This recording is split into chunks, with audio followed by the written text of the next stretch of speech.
Anything you put your mind to, you accomplish. And you never back down, cause you deserve it. The light shines in you, cause you're the realest. And you walk by faith, you're optimistic. You inspire me, girl, you inspire me. You're so inspirational. Inspirational. Welcome back to Your Inspirational. I'm your host, Gomika Servant, and today I have with me Katrina Moultrie.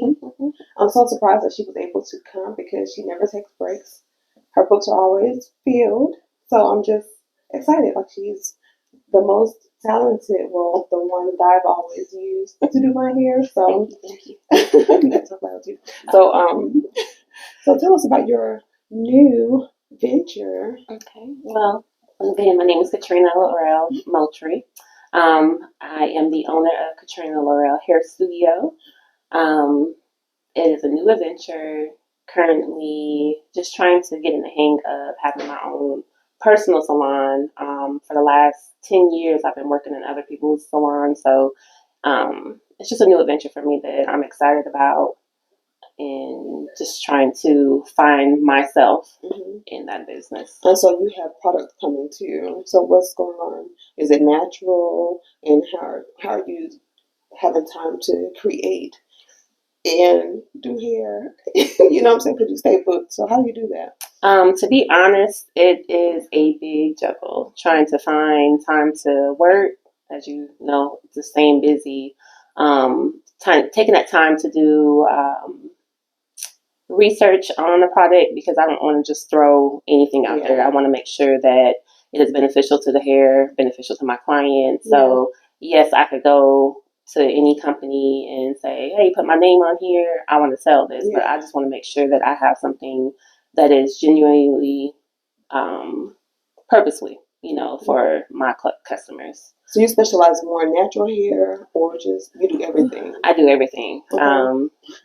When it comes to, let's say, I do natural hair, I do extensions, um, relaxers, everything underneath the book of the umbrella of the cosmetology. So my first product that I would like to work on is hair oils. Okay. That's the first thing. From there, I'll probably go on to shampoos, conditioners, things in that nature. But right now, the hair oil, because a lot of my clients tend not to take care of their hair. Moisture is the first thing, making sure that we do have hair growth. So how do you use the oils? What are you saying that they don't use it? When should they be using it?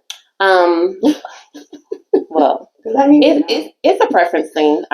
Some stylists are not about hair oils because it does weigh down the hair. But for me, I tend to find that a lot of times my client's hair is breaking because it's dry. Okay. So it's really just up to the texture of the hair that you have. Most of the time, I tell my clients at least moisturize once a week. So moisturizing means just wetting it up, or like wetting it up and putting oil in.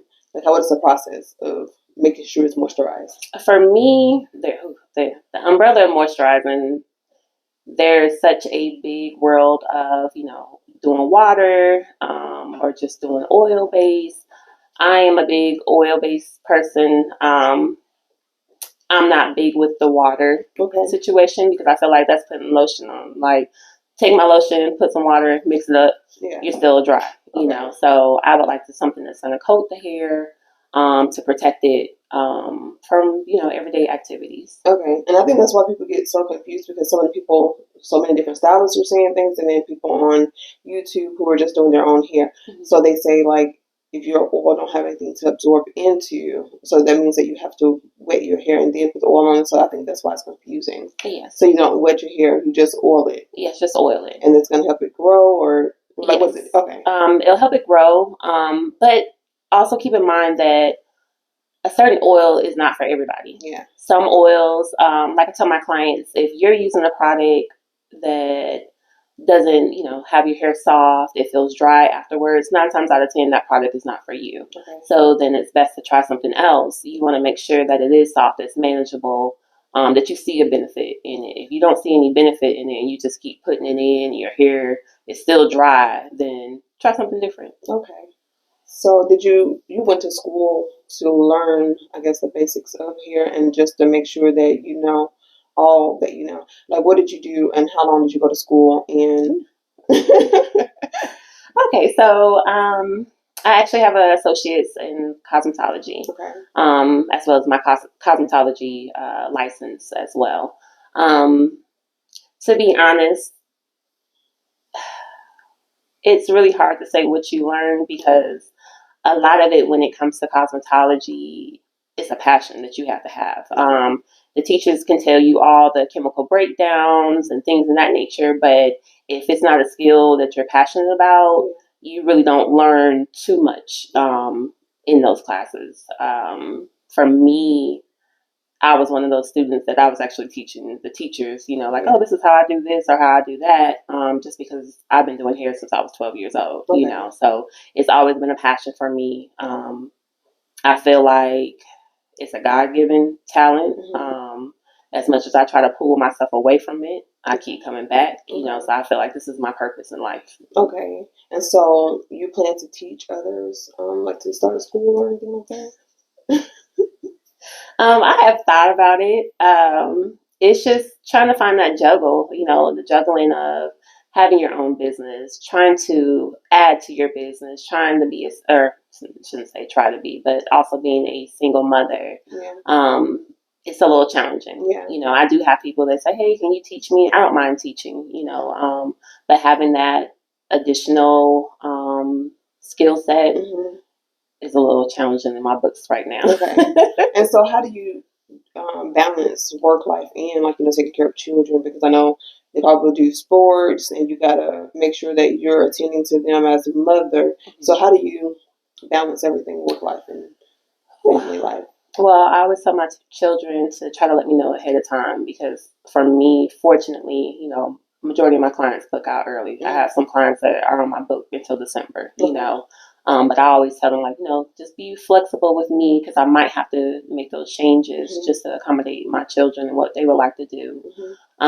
So if I can get the information pertaining to my kids ahead of time, I like to go in and put where I need to, Alex has soccer on Monday and Olivia has track on Tuesday. I like to go in and try to make those adjustments ahead of time so then that way I can just be available. And how are they responding to, like, the busy schedule in your work life? Like, is it their ever attitudes, or are they just, like, understanding and they are so good, like, when you're away, like, they can be obedient? Yeah. It's a challenge. Sometimes I get a little talk back of you're always busy, but at the same time they know that they can come and get my workbook and say, Mom, I want to do XYZ on this day, and put themselves in or mark it off on my calendar that I can be available. As they're being high schoolers and wanting to date, and I have to be transportation, it's getting a little more tricky and whatnot. So, but I just make the accommodations that I need to make, and also just having good friends that are willing to help and help me transport them here and there is also a blessing as well. And so you have two girls. So how do you teach them, like, and what are the most important things that you've taught them just by them being girls and just preparing themselves for the future? So currently, the biggest thing right now in our household would be mental health. Just for me at almost 40 years old, realizing, like, oh, I've been suffering from anxiety. Sometimes you do get depressed. So I like to have that open dialogue with them to allow them to come to me and say, hey, Mom, I'm feeling this type of way, or I need help with this, or anything of that nature. And then just also letting them know, unfortunately, like that peer pressure, just feel like you're needing friends, a whole bunch of friends you don't, I always used to look at my mom and be like, oh, she doesn't have that many friends. But now as I'm older, I'm like, I don't need that many friends, because it's like everybody comes and dumps everything onto you. And then you're like trying to handle your personal life, trying to handle your friend's personal life. It can get overwhelming. And it's okay to be like, no, let me push myself back because I have to worry about me and self. So I just want to make sure that my kids are happy with who they are, know that they're loved, and just know that, this is life. You go through your ups and downs. It is what it is. There's no perfect picture. And so do you think that there's something wrong with trying to take care of self? Because a lot of people, like some people, believe it's okay to be selfish, like, to take care of you, and then some people are like, you're not supposed to be that way. Mhm. So how do you feel about that? You have to find a balance. I do have friends that I can call and say, hey, I'm feeling this type of way. I can confide in them, but also at the same time, they understand me that with me having a busy schedule, fortunately, I am a counselor to my clients. So sometimes I feel heavy and sometimes I have to push back to say, you know what, not today. I can't handle it. I need to work on me, get my mental back in order, so that I can pour out more. Because if you keep pouring and pouring and pouring, there's nothing left else to pour. Yeah. Do you believe that you need the spirit of God to help you, like, with mental health and like helping others, like pouring into others? Like, what are your beliefs on, like, Christianity and trying to, I guess, be more spiritual minded to help others? So currently I am working on that. Okay. I know that God has a purpose for me. So that's why I was saying, like, doing hair is a God talent. As much as I try to pull myself back, if you recall me moving to North Carolina, I was like, oh, I'm not doing hair no more. I'm just done with it. I'm just going to focus on me. But once I got there, I'm like, oh, I can't find a job. I'm like, oh, Lord, what am I going to do? But I had hair to fall back on, and being able to network with other people definitely helped me. At that time, I found the stylist takeover with Lakeisha Dion. I told her I think God was talking to me. Like, every time I got on Facebook, I saw this flyer with her information. I'm like, I don't know, but then I was like, what, let me reach out to her, and reaching out to her with her organization, it is God-based. And I feel like that connection pulled me back in to fall back in love with doing hair. It just showed me a different way to market myself, a different way to be educated by other stylists. So that definitely helped me. And then I was like, you know what? Let me move back to Alabama. So when it comes to the religion, I pray all the time. Pray all the time, but I just pray that, God gives me that focus and helps me realize, the true purpose that I'm here for. Yeah. So with dating, so are you currently waiting, or are you in a relationship? Or are you waiting on, like, God to bless you with a husband? Like, what's going on? And are you skeptical with all the stuff that's going on? Like, all the craziness with dating, and or the people, like, it's almost like the men are bashing the women are bashing the men right now. So what is your, I guess, place right now? Currently single. Okay.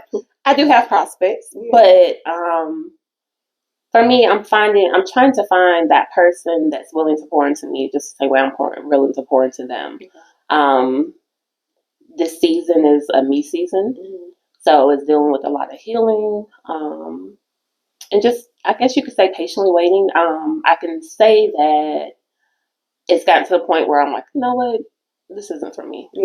As much as we can be friends and enjoy each other, there's things that I'm looking for that I'm lacking in that situation. So I've realized that some stuff I have to step back. Some people I have to tell them, like, hey, I enjoy spending time with you, but I don't think it's, a good fit. And just being honest. I do believe in true love, so I'm patiently waiting. But it is hard because, that is something that I've always wanted. I've been wanting to get married at 23. I'm like, oh, I'm ready for it.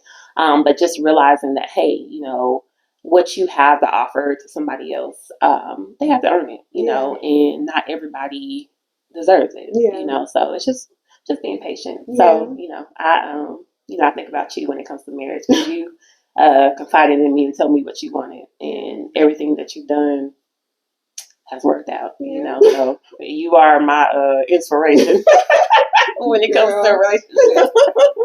So, what is your ideal guy? Like, when you talk to God and you're expecting something, I know it's within you, like, what you desire. Do you feel like you're praying for a certain thing that you don't need, or you're asking God, Lord, bless me with what you want me to have? That's good. So I guess I need to turn it around to say I need to ask God for Him to bless me with a person that He knows is for me. I say that because you can pray that, oh God, bring me this, bring me that. He has brought it to me, but once I get it, that's not what I want. Yeah. That's not what I need. Yeah. You know, so I do need to turn that prayer around. Yeah. Because everybody always says, be specific in what you want. You know, it's like you're specific, but then once you get it, it's like, no, it's still lacking something. You know, I think we'll always be like that, and I think also, even if God bless you with what He knows that you need, I think you're gonna always still have some issues with that person. But I mean, I think eventually it'll help you later on. Yeah. So the present, like, once you get the person, I think it takes off some of the things, like both of you, like, to me, I just feel like it's still like that throwing in the fire type thing or whatever, and becoming that gold. I think it's the same thing in relationships, where you get that person and both of y'all are, things are coming off of both of you. And so some of the stuff that you're gonna see in him, you're like, oh God, this is not what I was saying. But it's like, it's what you need. And sometimes the stuff that we need, sometimes it's just not what it looks like, what we're expecting. So just, so let that just be, a remembrance in your head, like, when you meet somebody. So it's not always going to be peaches and cream. So definitely. I can say that, matter of fact, I just posted something the other day just saying that for my relationships I did have, I'm thankful for them because it's taught me certain things. How they say sometimes it's a season. I needed them in my life at that moment, but it's time to let them go. So I definitely look at that as well. Okay, that's good. Yeah, I'm so proud of you. I'm just excited about your new hair venture coming. So have you been traveling doing hair still? Because I know, like, before you were everywhere. No. If I had a time, if I wasn't a single parent, I definitely would travel. But just right now, that's just something I can't add on my scale right now. Okay. So one more time, let them know how they can, the name of your salon and how they can reach you. All right. Well, Katrina Lorrell Hair Studio. I am located in Madison, Alabama at 1874 Slaughter Road. You can reach me at 256-226-4712. You can also find me on Instagram and Facebook at Katrina Lorrell.